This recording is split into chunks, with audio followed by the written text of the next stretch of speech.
She speaks to people everywhere on the subject of abortion. But what's a little bit different is that my guest today had an abortion, more than one in fact, and brings a very interesting and much needed perspective to this entire discussion.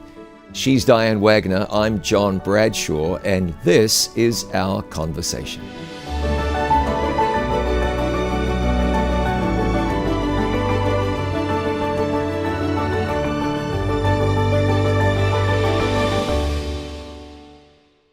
Dianne, thanks so much for joining me. You're welcome. I am glad to have you here. Tell me a little bit about you, where you're from, or where you sprang from.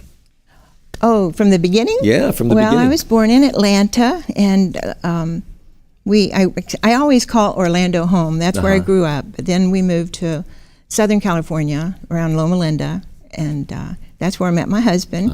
But it was to be many years before we were married. And then, yes, back to the South, we've lived in North Carolina for about 33 years. So you're with Mafkia Ministries, a ministry that focuses on abortion. Any ministry, any Christian ministry that focuses on abortion is dealing with abortion prevention, abortion education. We want to stop abortion. You come at it from a slightly different angle. You had abortions when you were mid-20s. Well, let's talk about that. First, before we talk about your experience with that, I think we should state the obvious. Women who've had abortions are typically forgotten in the abortion, I'm going to call it discussion, or even the debate. The women who've had abortions are the enemy. They're the bad ones. They've killed babies, and so we don't like them. We can both understand why people would say that. I'll ask you about it in a moment. You've had first-hand experience with that. But if we just take that line of thinking, we're forgetting some things, aren't we? What are we forgetting? Well, I think, so much value is put on the unborn. And yes, there's value in the unborn. Oh, yeah. But that mother, how you treat that mother who is in a crisis is going to determine whether or not she has a second or a third or fourth an abortion. How you value her, and she's in a position where she looks at herself the way you look at her, as a failure and a reproach.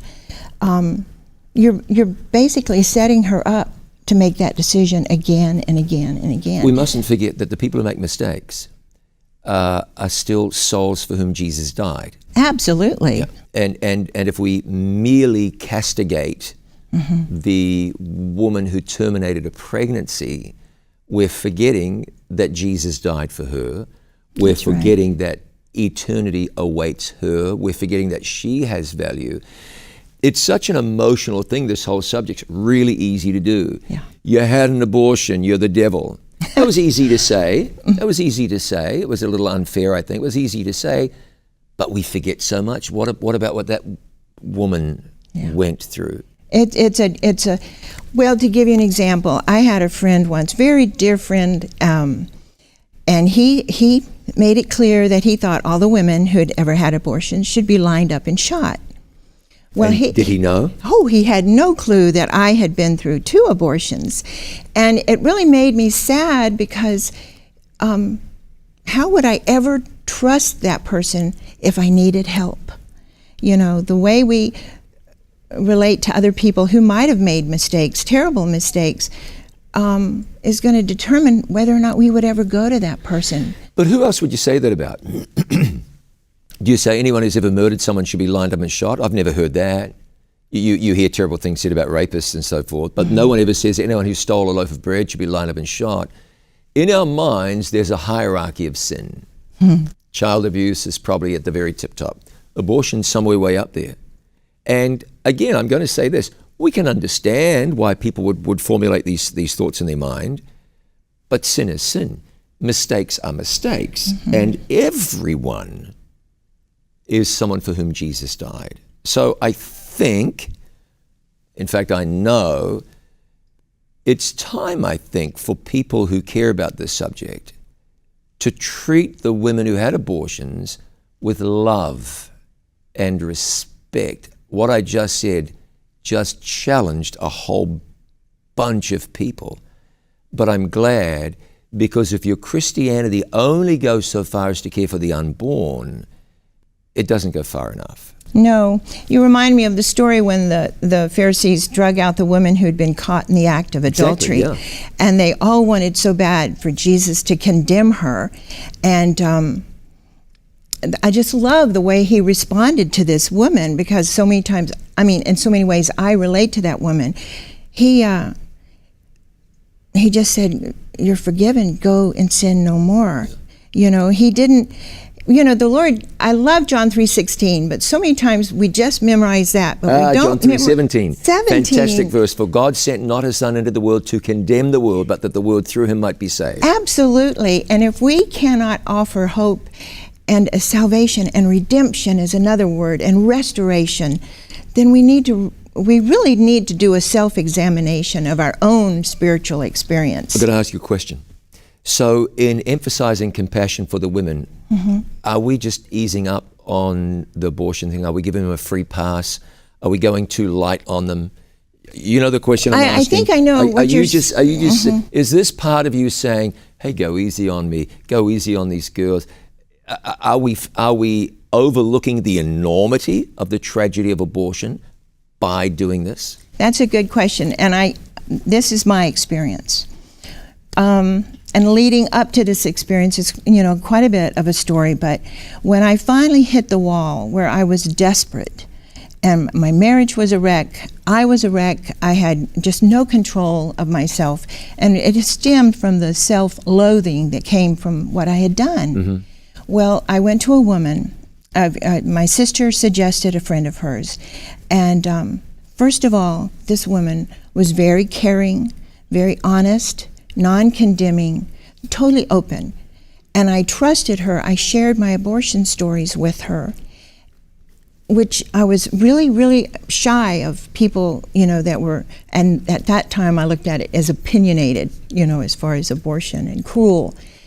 But when I told her my stories, she took it very serious. But in that moment, I felt something. She became my advocate. She didn't condone the sin or excuse the sin. She told me, Dianne, that's a sin that you need to take care of. That sin that Satan is trying to cripple you and the rest of your life because of that, what you've chosen to do. And I love that because she wasn't afraid to call sin, sin, but she wasn't condemning me. She was offering hope. Well, that's what Jesus does, right? Absolutely, but maybe that's something we need to learn more from Jesus, is how to confront someone with something they've done wrong, but do it in such a way that you feel like they're your advocate. They're looking out for you. They're not just letting you know that you've fallen short. Now, here's the thing. You've had a couple of abortions, and most people listening to our conversation right now will assume that when you had your abortions, you were a wild party girl, maybe an atheist or a heathen of some kind. You were a Christian. I was, and I'm glad you brought this up, because being in the ministry, I've done a lot of research, and now I just have experience. 69% of the girls who have abortions claim to be Christians. Yeah. I was a Christian. I wanted a Christian marriage. I was marrying a Christian man, and I just had all these ideals, and I messed up. My husband and I were only intimate one time, but that didn't matter. In my eyes, I had failed. So you were looking forward to get married. Why do you have an abortion? You could have you were going to get married anyway. You just got a head start. It would have been relatively easy. I know we're looking at just a few years ago. It wasn't the 2020s at the time. But what led you to have an abortion? Fear. I have to, it was fear. It was absolutely crippling. I was so afraid of how I would be looked at and By how whom? I would, By the whom? church. By the church? Yeah, the church, which is really sad. We've got Christian universities throughout this country, and one in particular, they came to the campus and they said, a Christian college, they came to the campus and said, we need a clinic on your campus because most of our clients are coming from your university. Another story, the local abortion clinic came to the Christian university and said, we just thought you might appreciate this. The biggest reason why our girls are having abortions is because they're afraid of how their school would treat them, how their school would deal with them. And they were addressing this university, as you need to reevaluate how you're looking at these girls. So let me ask you about that. I want to come back and talk about the emotions that you were going through and all of that. But first, this is a whale of a balancing act, right? Premarital sex is a sin. It's wrong. It's unhealthy. It's dumb. It's destructive. And that's the message that in some kind of gracious way the church has to transmit. We don't stand for this here. We don't like this. It's not the Bible way, and so on, so on, so on. So we transmit that message to a greater or lesser extent. And then a young girl, or maybe less young, gets pregnant and is really fearful of the way the church is going to look at that. Mm-hmm. So the church has got to figure out a way to say, this is God's will, yet should you fall short of the will of God, we're still going to love you. How do we do that? Well, I go back to the story. The woman, she was not afraid to call sin a sin. She was not afraid to tell me that I needed to repent of that sin. And again, she became my advocate. And who better than Jesus to become our advocate? Oh, yeah. So as a school, we need to consider that. I'll give you a story. There was a young girl, now this was in high school, a Christian high school. It was an academy. And she became pregnant, and they dismissed her.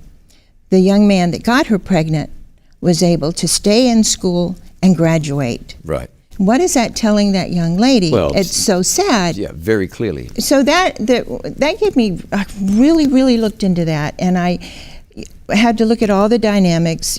She was in the dorm, she was around other girls, what about the attitude? There's so many things you have to look at, but to just write her off, and I thought at the time how nice it would have been if they could have said, let's do it by correspondence. Oh, sure. We've set a standard. We cannot have you on campus with other young girls, and especially if you're, have concerns about where her spiritual thought process is at the time.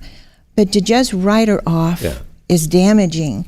But to give her an outstretched hand and say, would you be willing to do it correspondence? We don't want to just throw you out or fail you, but we do want to offer you. See, I asked you a question a moment ago, how do we find that balance? And I don't know whether we can provide the right answer here in the short time that we have, but the answer is twofold. A, you can find the balance, and B, you must find the balance, right? You must. Where are those people who condemned you? And she said, well, they're not here. And Jesus said, neither do I condemn you. Now, he also said, go and sin no more. He didn't say what you did was okay. It wasn't. And everybody knew. Right. And with abortion, it's one of those things, it's here to stay. It isn't going anywhere. Mm-hmm. Women are going to have abortions anyway. There'll be men who encourage them to do so. Mm-hmm. There'll be medical providers who are just only too happy to provide the service. And it's going to be in a church near you. And you've got to figure out how to deal with it as Jesus would have dealt with it. Mm-hmm. And I think it's fair to say, and I think it ought to be said, Dianne, there are many congregations who would be just fine in dealing with this in a Christ-like way. Oh, I know of a congregation somewhere near me where a young lady was pregnant out of wedlock, and all the congregation did was love her and treat her like family because, and in doing that, you're not telling the girl what you did was okay. She knows. The family told her already. The Spirit of God told her already. The devil told her already how wretched she was. She knows. So we can, can't we, love the sinner while not approving of the sin? Absolutely. And if we're not at that point, then we have to do self-reflection. Absolutely. It's on us. Mm-hmm. Yeah. Okay, let's go back to you. So you're in your early to mid-20s. It wouldn't have been socially inappropriate, well, it might have been socially in some circles, wouldn't have been unheard of for you to have a child out of wedlock and then maybe stick with this guy. So you said fear. Talk to me about what you were experiencing and how you were processing your thoughts. And then, don't go too far, then we're going to talk about you stepping across this threshold to abortion. That's a whale of a step. First, your thoughts, your processes. Well, to appreciate that, I guess I have to, I was brought up in a church. Mm-hmm. I was brought up in church schools and the youth groups, and through high school it was private and we did the band. So I had been brought up very much involved in the church. I gave my heart to the Lord when I was 15. I wanted to live for the Lord. A crippling event that happened in my life was when my mother and father divorced. How my mother was treated by the church was heartbreaking. And divorce at that time was just, they were so critical and mean to her. And it made a lasting impression on me. In fact, I backed away for a while and had to ask questions. I felt like I had just been living in this protective bubble as far as, my enchanted little Christian life where everything was wonderful. Now the cruel reality kicked in. Right. Because of that experience and the cruelty that I saw my mother go through, when the time came that I found myself pregnant, all of that came back up. That cruelty, that judgmental. It's my turn now. They're going to turn on me and now. I just did not trust my church. I did not trust my church. In fact, I look back at it now, and it's sad that there wasn't even an individual that I could have called and reached out to, because I was fear and panic puts you on another level. If I had been thinking straight, maybe I would have thought of somebody. But when you're in that kind of panic, it's a very bleak, black place to be. I want to say something that I hope will be heard with balance. But man, the church has got a lot to answer for, right?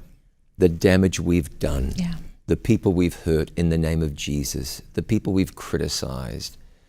I'm not against pulling someone aside and saying, hey, I love you, but that's not God's will, or we love you, but we can't have that, and we're going to have to figure out a way to work this through.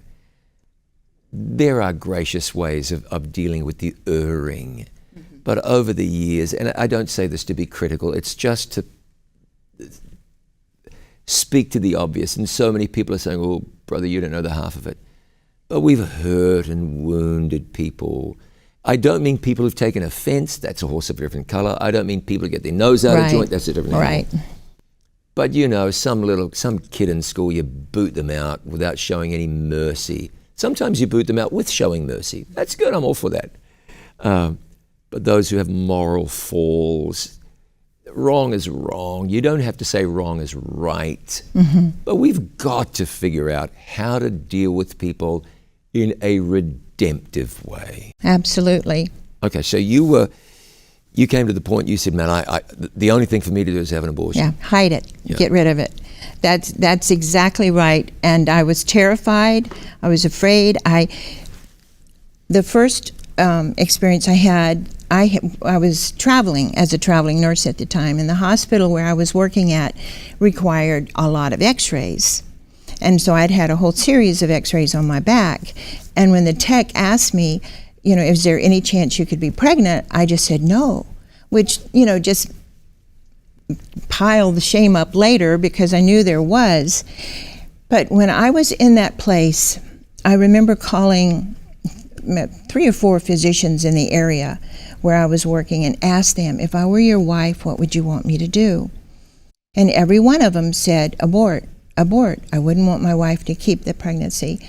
And, I look at it now, and all the pain and all the just tough times because of that decision. If just one of those physicians had said, Dianne, wait, let's get together. We need to talk before you make that decision.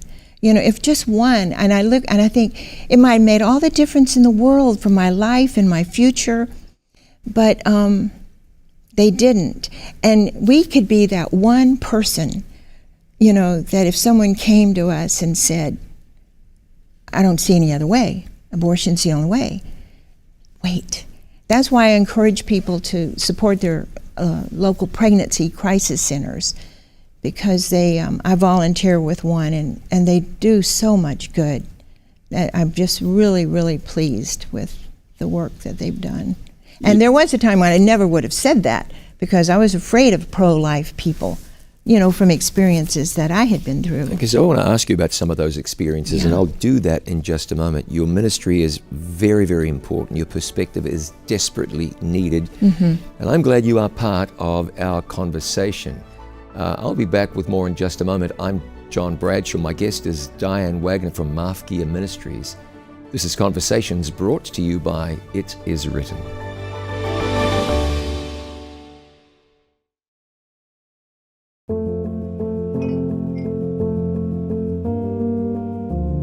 What does the Bible say about astrology?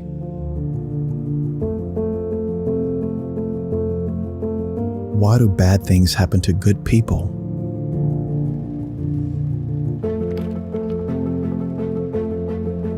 What color is Jesus? If you have a question, we'd love to find an answer for you from the Bible. Line Up Online from It Is Written TV.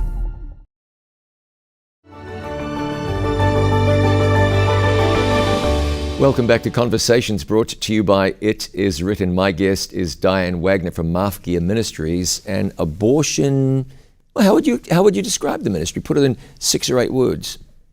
It exists to... Well, not only to educate the value of life, the unborn, but to also educate the value of the mother and the father.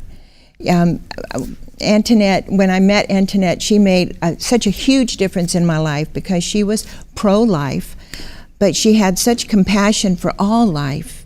It wasn't just the unborn, it was life, mama's life, everyone's life. Did that answer your question? Absolutely. Okay, it did. okay. Let me ask you this. Go back with me to the time before your first abortion. You made a decision. There may have been a decision in consultation with somebody else. I know, but you made a decision. What'd you do? You make a phone call? Did you just show up at an abortion clinic? What'd you do? Oh, I remember that very well. I called the clinic, and they told me how much it would cost and how far along I had to be, and I made the appointment. I called my husband-to-be, and he flew up there. I don't remember a word he said when I told him, but he flew there to be with me, and he paid for it. And he was there. He went with me. And I remember before the procedure, they wanted me to go to a counselor, and she was very sympathetic, but she wasn't a Christian. And she reassured me at the time that it was just a tiny fuzzball, that I didn't have a thing to worry about. And I think about that, and having been a nurse, I knew it wasn't a tiny fuzzball. But panic messes with your mind. To tell you a quick story, my family, my children, when I finally had them, I used to always tell them panic kills, because we did a lot of canoe camping and a lot of water, and I just didn't want anybody getting hurt. And when you panic, you don't think straight. And I used to work in a burn unit, and we would get patients flown in that were badly burned. And there were times when that patient, instead of running away from a fire, panicked and ran into the fire. And when I got pregnant, I ran into the fire. I panicked. So I went to the counselor and then had the procedure, and it was a nightmare. I didn't have any anesthesia. I didn't even think about anesthesia. And but you wanted this. Yeah. And you knew that this was the solution to all your problems. And it was a nightmare. It wasn't like, oh, thank God that's over with, and I'm out of there, and I got what I wanted, and everything's better now. That wasn't your response? Well, immediately you do feel a relief, because, but then the reality kicks in. What's the reality? What was your reality? What was done? Yeah, it's like, you can't undo what you did. There's no way of making it right, as far as a child has been lost, and you're responsible for that loss. So even though immediately you may have the relief of knowing that you don't have anything to hide anymore, on the inside, it's crippling. It is so painful. And that's why, well, tell you another story. I was at a church once with some friends. I worked with them at work, and they invited my husband and I. And the pastor, that day, he was speaking on abortion. And he was real animated, Bible thumping, and loud. And he declared from the pulpit that God would not and could not forgive a woman who'd had an abortion. Oh, but that's madness. That's not even a Christian belief. No Christian believes that. That's why you'd think, but that it's a very, it's a very emotional subject. Yeah. It's like I said before, you can understand why people say what they say because it's emotional. So emotive, yeah. And even though he recanted, he realized what he'd said, and he recanted, to me, who was crippled, sitting in the congregation, it just confirmed the failure. Yeah. And I think this is why the Lord says, lean not upon your own understanding. He wants us to keep our eyes on Him. That's right. It did not change my value in the Lord's eyes at all because I'd made that decision. He hurt for me, and He hurt for the consequences, but it didn't change my value in His eyes. He's so focused. But it was a quick solution, but it was it created a larger than life problem for me that would last for many, many years. We'll talk about that. You've talked about how this was crippling. Yeah. Okay. For you, or for how many? So this isn't scientifically done, except for the fact that you've had a lot of experience with this in your ministry and counseling and so forth. Of every 10 females who has an abortion, and I'm sorry to ask you to speak for them, but I'm going to ask you to speak for them. In your experience, how many of the 10 find the aftermath, really difficult? Not difficult, really difficult. How many of the 10? What would your thinking be?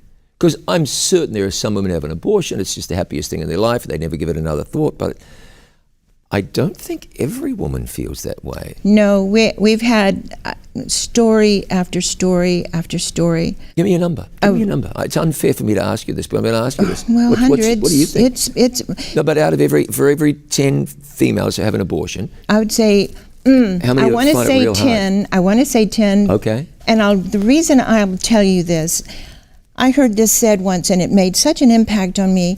When we come to a place that we realize our value in the eyes of the Lord, and we are converted, we realize this is our Savior, and we realize our value, it's going to make an impact on the value of the unborn child that we had aborted. So there may be a time in the woman's life where yes, that was the best thing I could have ever done. I have no regrets. But it is my belief that if that woman comes into a relationship with Jesus Christ, and her heart is broken and melted by His love for her and His commitment to her, that as she realizes her value to God, she will realize the value of her child that she took the life of. A child that God loved while it was being formed in the womb. God had more of an intimate relationship with this child than she ever did. It was just a panic. So the reason I say 10 is because they may not be there yet, but if they're brought to a relationship with Jesus and they realize the value of the child they aborted, they will come to the point where they will say, Lord, I'm so sorry. I believe that. So given the right circumstances, 10 out of every 10, but absent of those circumstances, still in your opinion, many women really struggle with this. Oh, absolutely. So isn't this I've only met one in all my years that that has said she did the right thing. So isn't this then a lie being told by the whatever you want to call it, movement, the pro-abortion movement? This will be the end of all your troubles, you really need to do this, it's just the best thing.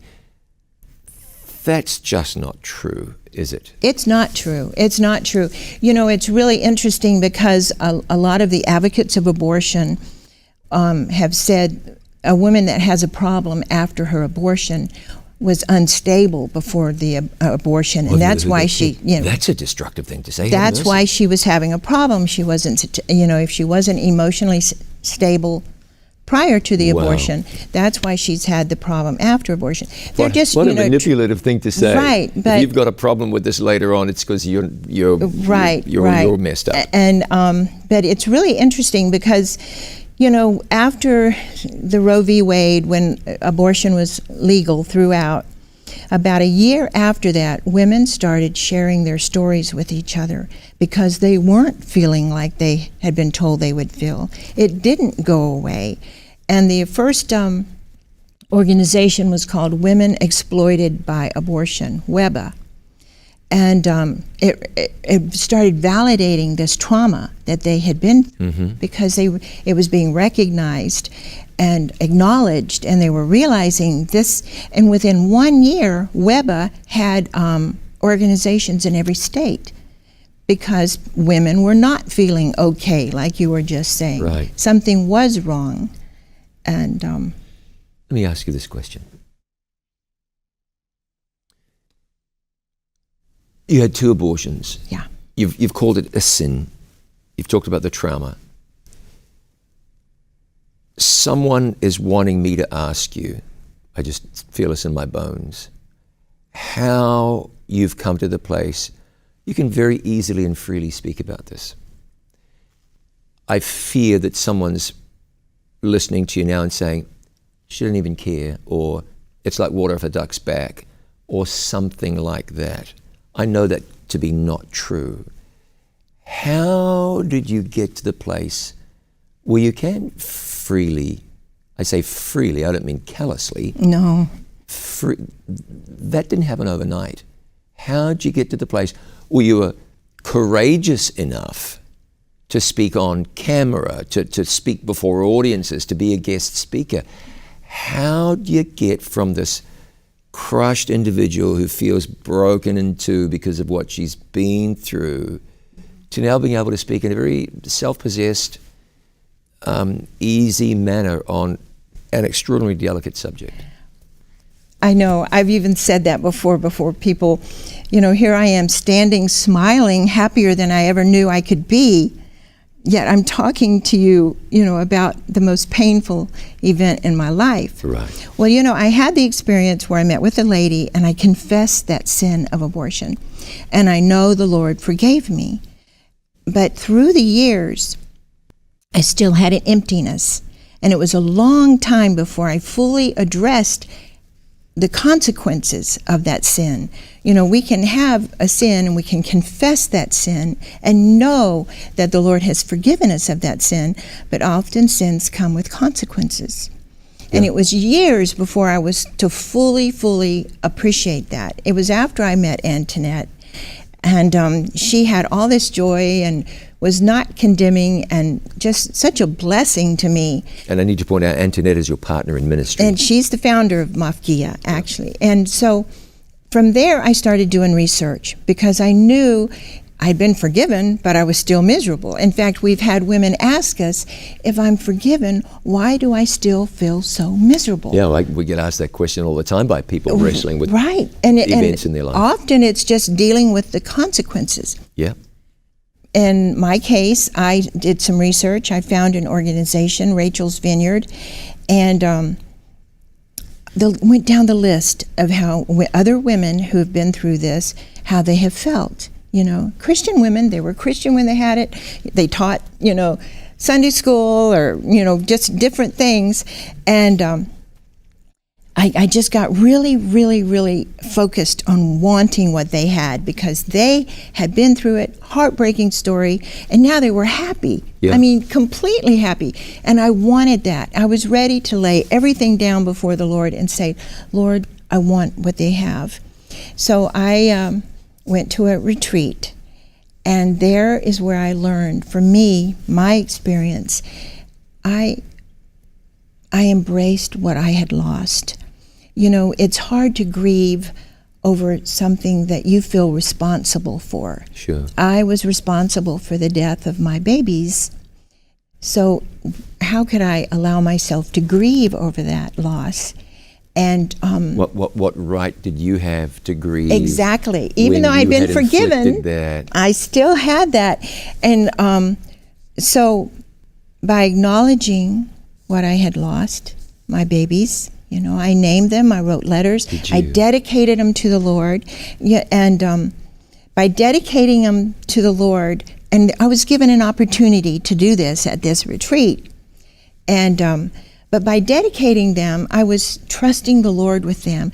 They were real. They were a part of me. Yes. They weren't just some picture on a book. They had been a part of me, my baby. And then writing the letter and sharing your regret, for what you had done through a letter to this child. I believe my babies are sleeping and I'll see them again. I have no doubt of that. But writing that letter was really good to just deal with my heartbreak and my emotions, somewhere I had not allowed myself to go. And so grieving, and then there was a memorial where we read our letters, and it all had to do with acknowledging what had been lost and then allowing myself to grieve. And it is amazing how it's like this. It's an unresolved issue. And if there is an unresolved issue, it's going to surface one way or the other. And this was something that I had never dealt with or even knew to deal with. And these people were wise enough to know that this is something you can't leave forgotten back there. So that is why when I left there, I began to fully understand not just the Lord's forgiveness, but his redemption and his restoration. He's all into recreating us. That's right. Into the children he wants us to be. And that's why I'd like to challenge people to reconsider their attitudes, not to make abortion okay. It isn't. But we love telling the story about the man who got out of prison after having done 15 years for manslaughter. Oh, how wonderful, he's a Christian now. We love to tell those stories. But typically, that kind of grace isn't shown towards people who've had abortions, which is pretty inconsistent and rather un-Christian. When you got into ministry, did you have any fear? We don't have a moment before we go to the break, but did you have any fear? Do you think, wow, I'm going to stand up in front of people and people are going to hate me and I'm going to be a villain? Did you have that? The first time I shared my story, after I did it, I told Antoinette, I said, well, I'll never do that again. Wow. And then how many times? I just thought, okay. But the Lord just has opened up doors and we see people now that we've met years ago who are all smiles, where the first time we met them, they were just broken. Just broken. So I'm just very thankful. You've seen how your ministry has impacted women and men, presumably, yes. and helped them turn their lives around. Absolutely. In a minute, I'd like to ask you about the men, the men who are affected by this, what some of these guys process. And you've had some fascinating experiences with pro-life people. And I want to ask you about that as well. Thanks for being part of this with Dianne Wagner. I'm John Bradshaw. More from our conversation in just a moment, brought to you by It Is Written.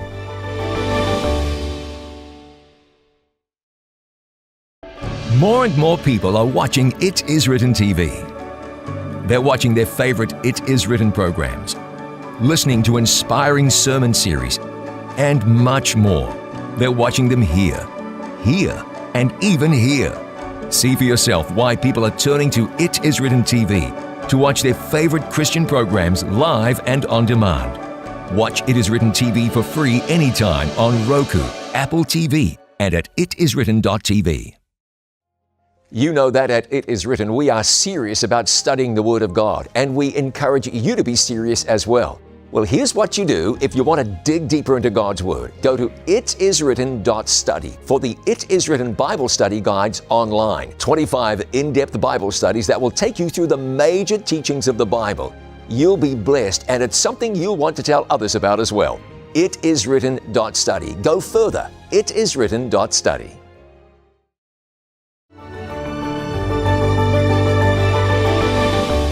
Welcome back to Conversations, brought to you by It Is Written. My guest is Dianne Wagner from Mafkia Ministries. Dianne, you mentioned 2 abortions. After the first one, it was rough. Why, after going through all that anguish and turmoil, did you have a second abortion? Very easily answered. I was convinced I was no good. You know, the definition of shame, well, I always think of shame as the way we look at ourselves, what we think of ourselves, a reproach, a failure. And the devil would like nothing more than for us to just stay in that place. Mm-hmm. That's where I was when I got pregnant the second time. I was married. I had no reason to hide, but I was convinced I was a failure and I could not be a fit mother. That was it. I was just so convinced I could never be a fit mother that I went, and I didn't have the fear and the crying and all the other from the time before. I just went in there, I set my jaw, and I went through with it. In terms of an experience, having an abortion, I've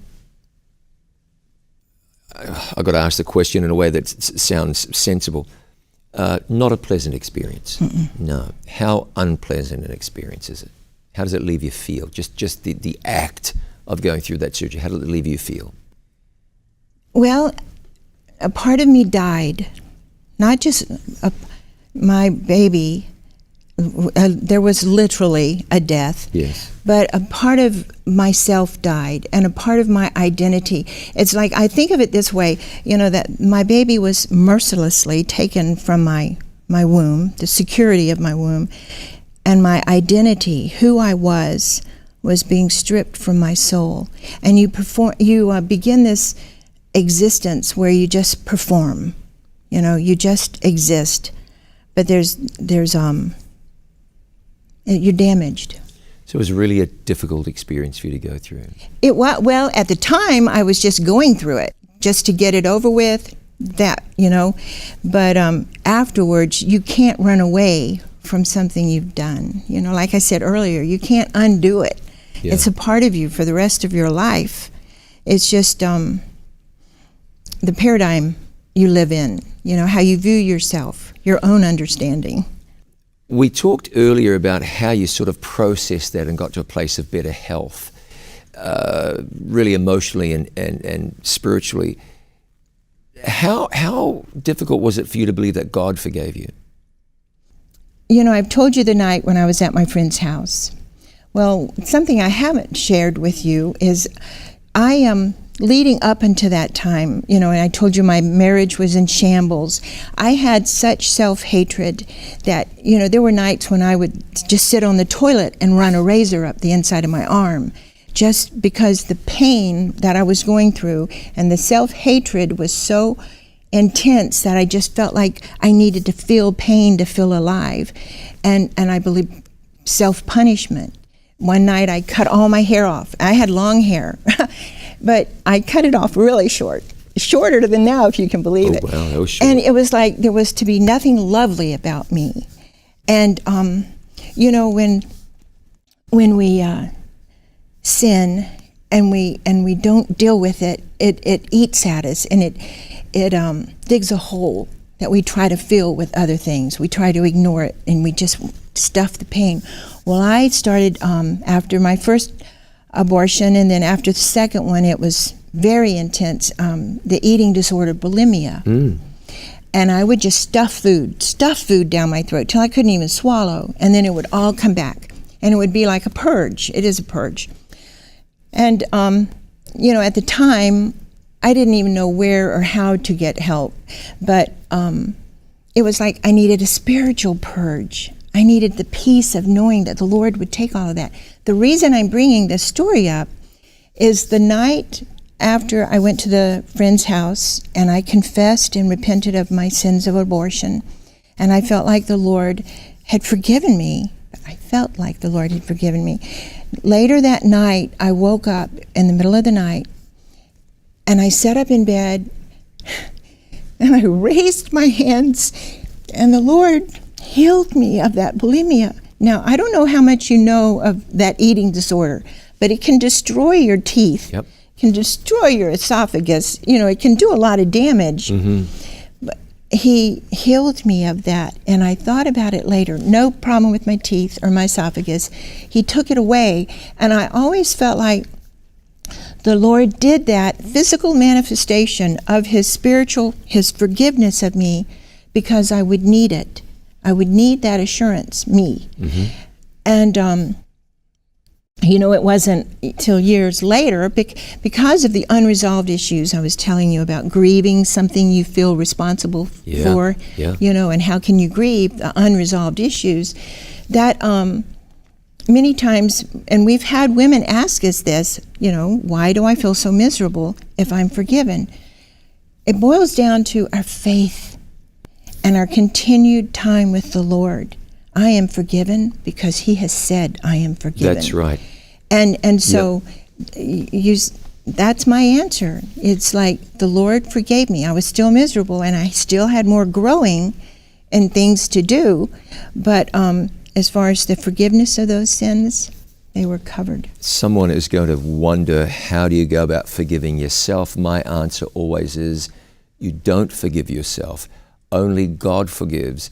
To assume to forgive yourself is to assume the prerogatives of Almighty God. I've heard that. You are not God. You don't need to forgive yourself. You need to accept his forgiveness. What those people are talking about is, how do I learn to live with it?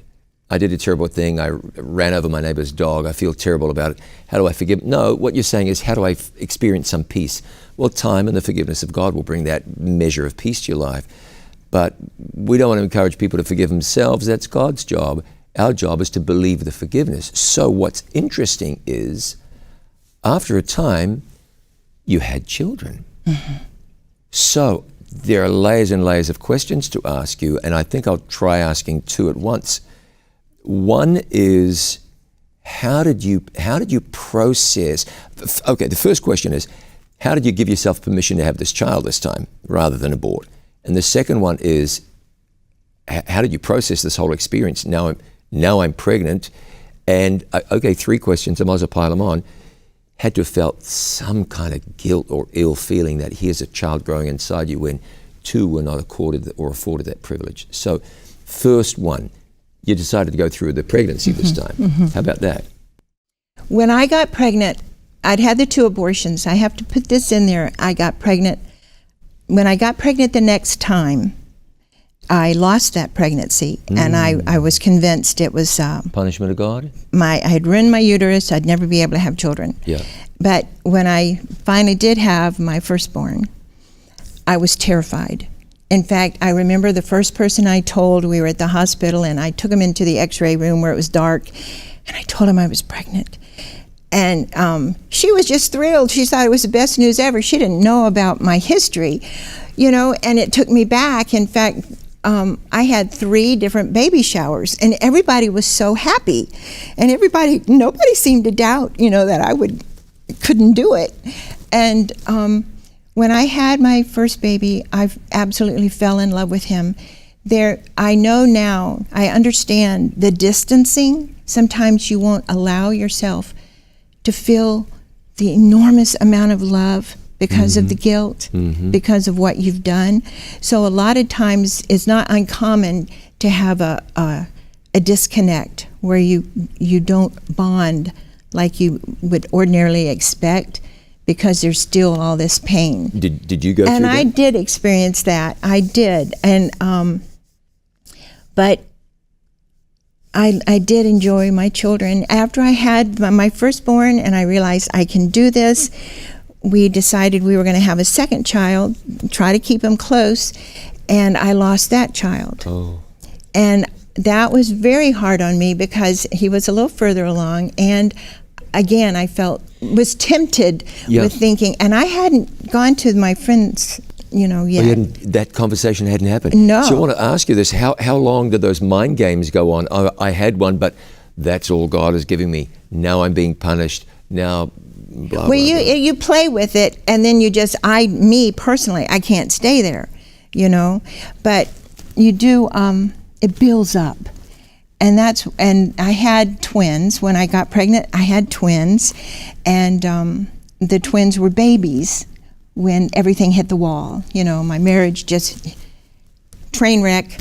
Everything was just out of control, and that's when I went to the friend who was so good to me. I'm so glad she wasn't afraid to call sin a sin, because she made the trajectory for the rest of my life. She had a direct impact. And then, of course, Antoinette, when I met Antoinette years later, and she made me thirsty for more, to do more research, you know, into the impact of abortion. Several questions to ask you. Yeah.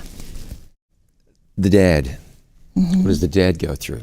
The father of the aborted child. There are several different, now I'll speak for my husband, in which it falls under one of the categories. One of the categories is men just want to support their wife, lover, you know, the mother of their child. They just want to support, and whatever she decides, they go along with it. In other words, they don't really put a lot of thought into it themselves. And that's what my husband did. He said, your choice, you decide. And the one thing he did tell me, it's not illegal. You know, he did say that. And so he wasn't like, Dianne, we can do this. You know, Dianne, we can have this baby. Dianne, you know. It was like, you decide, and what you decide. And what was the reason my marriage, and this is so common, I had terrible resentment for him. I mean, here I had a husband that was a godly man, wanted to serve the Lord, wanted to bring his children up, you know, serving the Lord, getting to know the Lord. And all of a sudden, everything about him repulsed me. I was just totally repulsed by this man that I love so much. And as through the years and as we sort out, I wanted him to say no. I wanted him to protect me and say, no, we can do this. He didn't know. And this is why it's so important to talk about this, to get a little bit derailed. This is why it's so important to talk about this issue. I had never been talked to about abortion. My husband had never been talked about the consequences of what can happen, the impact, you know, that goes on, you know, so much more than what we have time for. But, yeah, and then of course there's the guys that do pressure, and then there's the guys that are not told. Oh, yeah. And that's another group of gentlemen who have deep pain because they were not given a choice, you know. And a real struggle for them is, if she has the baby, he has to financially take care of the baby, but he has no say in whether or not his child can be born. So that's a whole nother, you know, that's a layer of complexity. Angst. Very hard. But in my case, it was... and he, bless his heart, he was clueless, just as I was. And we went to a marriage counselor once, and the marriage counselor told us that she didn't think our marriage could be saved. Oh, wow. But she never took a history. Have you had a stillbirth? Has there been a miscarriage? Has there been an abortion? You know, things that can cause real issues in a relationship. One study, I think it was 12% of marriages last, not just in marriages, but couples, you know, who are involved in survive an abortion. 12%, 1 in 8, 1 in 8.5. They're the relationship, whether it's marriage or just, you Yeah. know, the mother and father of the baby, because of the... So in other words, abortion doesn't just kill the child, kills the relationship. Kills the family. Generational. It can have impact, absolutely. That's so interesting. Yeah. Okay.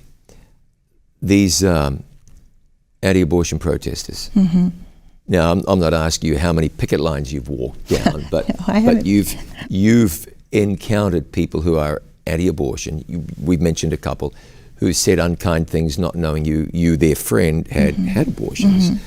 But what's your encounters been like? What have your encounters been like? And how would you advise people who feel strongly anti-abortion, which I think is a great way to feel, but how do you advise those people as to how to share those sentiments? So your experiences, how it impacted you, and how can people share their ideas in a way that's constructive and not destructive?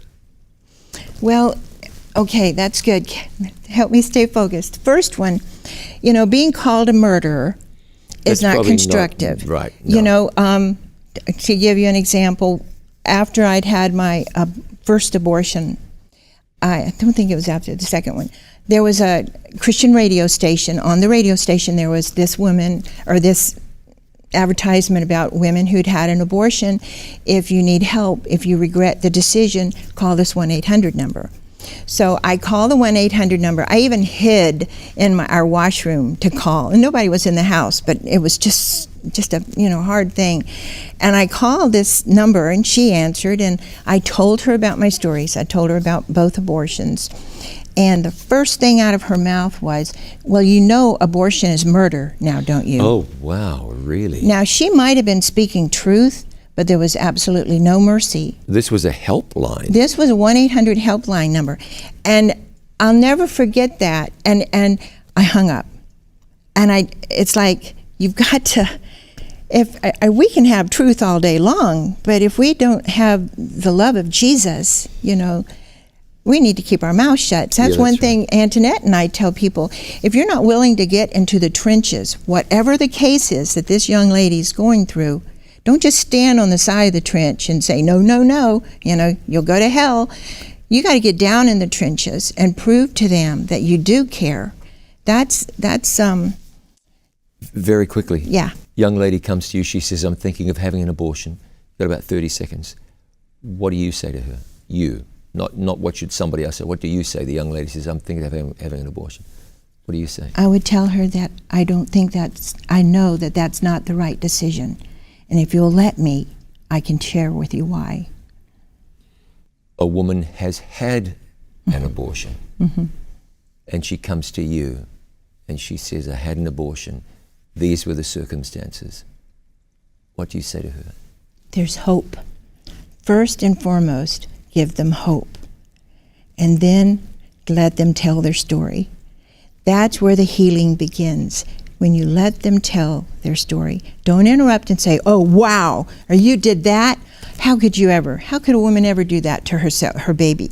You let her tell her story. And if you're not in a position that you can listen to her story without condemning, then you don't need to be the one doing that. It has been a blessing to speak to you.